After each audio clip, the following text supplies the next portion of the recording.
Hi, I'm Kendi Richardson. And I'm Kenzie Vanderwall, and this is Studio 143 News. This week we'll be covering the Pep Assembly, Homecoming Court, and the Pink Out Quarter War.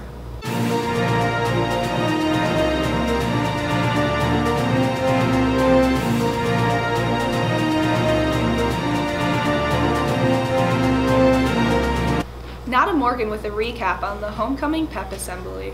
Hi, I'm Morgan Vanderwall covering the Homecoming Pep Assembly.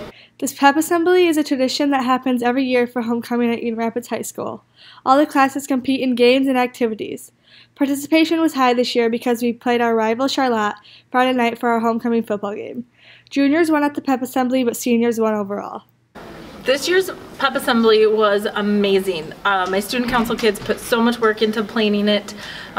If you saw the theme-based game, Shelby Warner and Tori Tupper went above and beyond to make that game really awesome. And I was really surprised by how much the football team and the staff got into their introduction.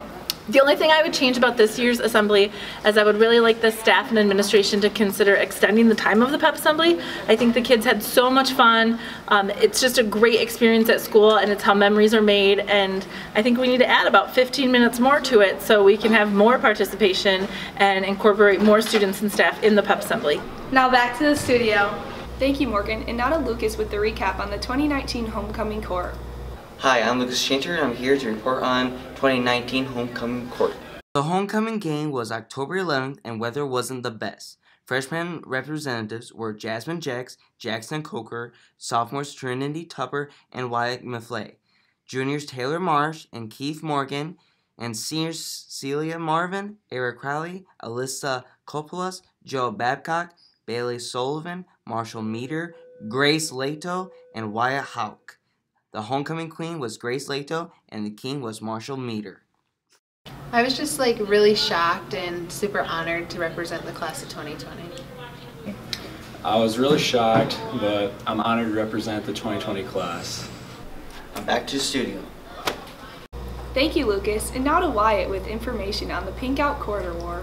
Hi, I'm Wyatt Hauk, reporting with more information on the Pink Out Quarter War. This past week, the Interact Club ran a coin drive to raise money for breast cancer awareness. The Quarter War started on Wednesday, ran through Friday morning. It was first hours all against each other, competing for the first place prize of a donut breakfast. It quickly turned competitive, with some people bringing in rolls of quarters and $20 bills, making it wildly successful as it ended up pulling in more than $1,100. The final standings were Miss Zeiger in first place, and second place was Miss Horde with a positive amount of points of 9,000. This is the most successful coin drive that Interact has ever done because we've raised about 1,000 more on average than we do every year. Now back to the studio. Thank you, Wyatt, and remember students, there's a half day on October 30th. And remember, the last football game is October 25th, and the Powder Puff football game is November 5th. And remember to cheer on your Greyhounds. Go Maroon! How much further back right here? Why is it? That is so far and it's not folksy. Hi, I'm Wyatt. There, now I'm Over here? Wait, so am I good right here?